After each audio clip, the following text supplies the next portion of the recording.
Hello there, mysterious person behind the screen. Spyfall Part 2.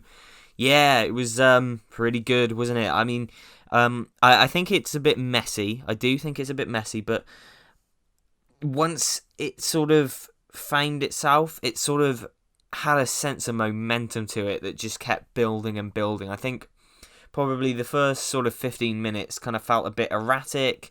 The plane sequence was just sort of jumping between this and there and the void that the Doctor was in, and it was just sort of jumping around a lot. And I think once it settled down and once it focused, I began to really enjoy it. Although it was quite messy, sort of, I think you're going to get that when you jump in between multiple timelines and time zones. You're going to get a little mess.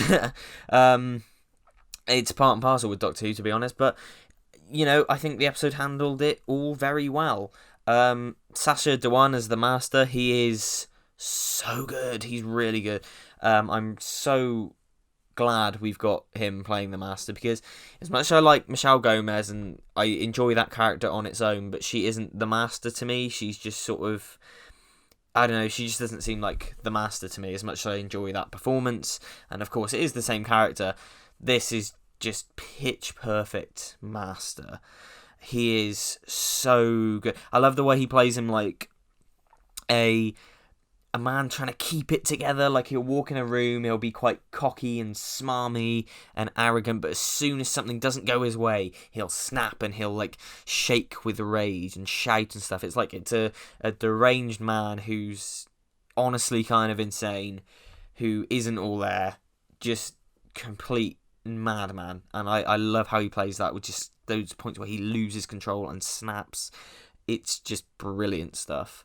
Jodie Whittaker as the Doctor, this was her best performance yet. All the stuff with the Master was fantastic. On top of the Eiffel Tower, and the bit where he told her to kneel.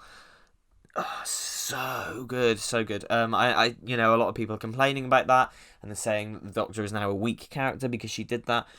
No, that's just people complaining for the sake of complaining. The 10th Doctor did that. There was a bit where the 10th Doctor was tied up and was forced to call him Master. This isn't the first time this has happened. You're just looking for things to complain about because, oh my god, a woman is playing the Doctor now. But you could see the rage behind her eyes. She didn't want to kneel. She didn't want to bow down to him, but she did anyway. So good. And that end scene, that was incredible. That entire end scene was just so fucking good. It was so good. I with the 13th Doctor, a lot of people criticise her for being, all right, I'm the Doctor. Ooh, very joyful and upbeat and hyper. And I like that because I feel like we need some happiness in this world.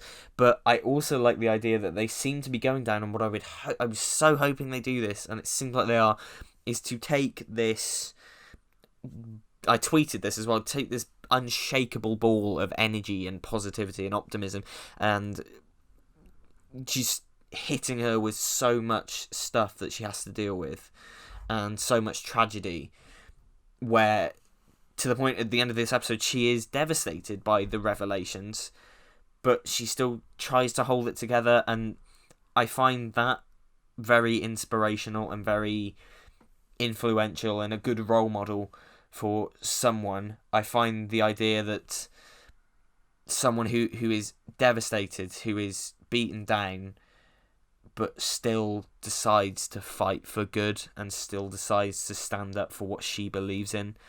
I love that character trait of the Doctor anyway, and to see that brought out, I hope they do stuff with that. I hope her character continues to get just beaten down by the world around her, but still chooses to be happy, and she still chooses to fight for what's right. That is just such an inspirational thing to me, and I hope they go down that road.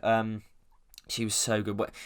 The Master's message, that whole bit of stepping out into the destroyed ruins of Gallifrey and just a extreme close up on her eyes, just tears forming in her eyes. It's so good, and I'm loving that we're getting some depth there. As much as I have liked the 13th Doctor, I do agree that she is possibly lacking in depth, and it's really nice to see her get some. And the whole timeless child thing, you know what? When that was first mentioned in Series 11, and everyone was like, "Ooh, what is it? Is this the story arc?" And then nothing ever come of it. I was like, okay, I don't believe Chris Chibnall, the writer of Broadchurch, is dumb enough to drop a hint and have it go nowhere, and that's be the end of it. Surely it must come up again over the course of his reign as showrunner, and it did. And that's such a clever setup to tease that in Series 11, and then just because it looks like this is going to be the story arc of this series. I hope it's going to be the story arc of this series. You never know. He could wait another series. Maybe the next series will be that, but I highly doubt it. All those revelations are just really, really brilliant, and I'm kind of glad Gallifrey's destroyed again. I mean, I know this is going to get me hate, but I think Gallifrey is more interesting as a narrative device when it is destroyed. The Russell T Davies era, for me, used Gallifrey really well to inform us about the Doctor's character, where he was in that moment, and to craft some really brilliant character arcs for him, specifically the Ninth Doctor. I think Gallifrey is just more interesting and more useful to a writer when it is destroyed, because you can use that fact to help shape and mould other characters, and it seems like that's happening now with what I mentioned about the Doctor before, and with the Master's psychosis. Like, this is the biggest, probably the most evil thing the Master has ever done, really, because this isn't just I want to kill the Doctor, this is, or I want to enslave this race, this is I have just committed mass genocide, because what I have found out has haunted me and shocked me so much, and I'm so intrigued. Edge of my seat. I want the next episode now.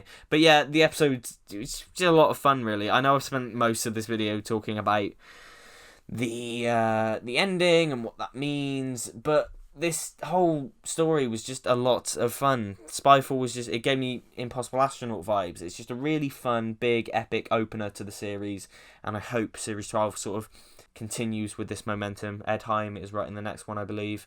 I'm not massively excited for the next one, because it looks very sort of filler, but James Buckley's in it, so that should be fun. Yeah, I'm looking forward to it. It's really nice to have Doctor Who back on weekly, something that you can look forward to. I'm really, really happy about that. So, what did you think of Spyfall Part 2 and Spyfall in general as a whole story? Yeah, did you enjoy it? Did you not? If you did, please like, subscribe, comment. I'll see you in the next one. Take care now.